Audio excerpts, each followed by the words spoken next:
Krafts presents Baby Groot Nightlight. Hello crafters, welcome to this week's episode. This week I have created a Baby Groot Nightlight. Here's what I used to create my craft. An empty Patron box, I swear I'm over 21. A 3D printed angry baby Groot in his cute little uniform.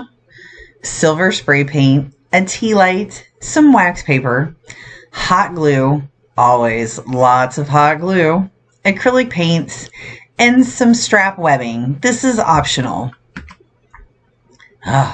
This little guy needed quite a bit of sanding before I could begin.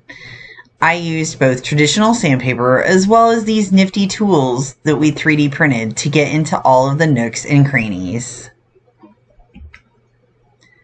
The first thing I did was painted him all over with a base coat of moccasin brown.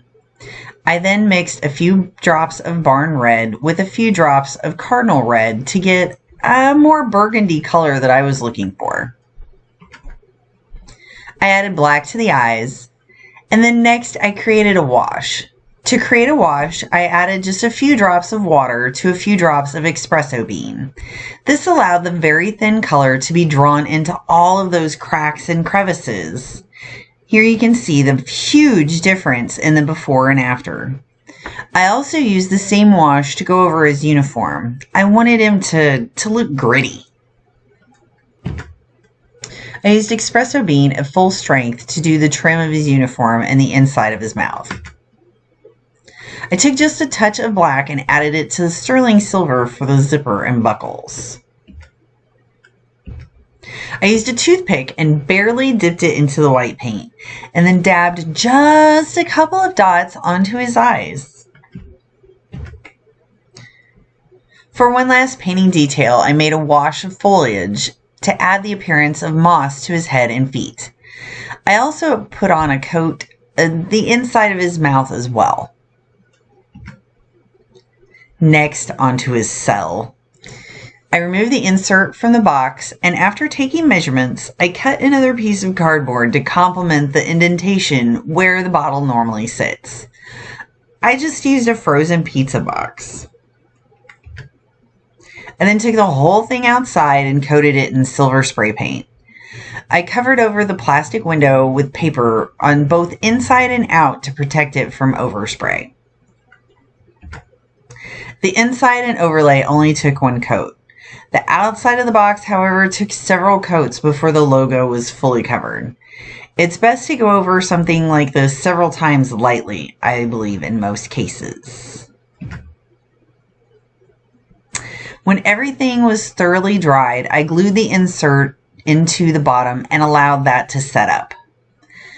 I then used a hole saw to make a hole for the tea light that we had carefully removed the top cover from. The whole tea light was just too tall. Using painter's tape, I centered the light in the hole and then carefully applied hot glue around the light from the inside. Here's a cautionary tale. If your tea lights are like mine, this is the mechanism that lets you turn it on and off. If you get too much hot glue in front of it, it may not operate. I actually had to remove some. Next, I used wax paper and cut 2 squares just a bit larger than the opening in the pizza box overlay. I glued the wax paper together first and then glued them to the underside of the overlay. I applied the hot glue to the overlay and then quickly and carefully placed it on the floor of the cell. I removed the painter's tape from the tea light. I used some strap webbing to make a handle. This helped cover over the blemishes left from removing the tamper seal stickers. Then, finally, it was time to glue Baby Groot into his new home. Thank you so much for tuning in. I had so much fun making this Baby Groot Nightlight. I think this little guy might just come and protect me at work. If you've enjoyed this craft, please like and subscribe for more.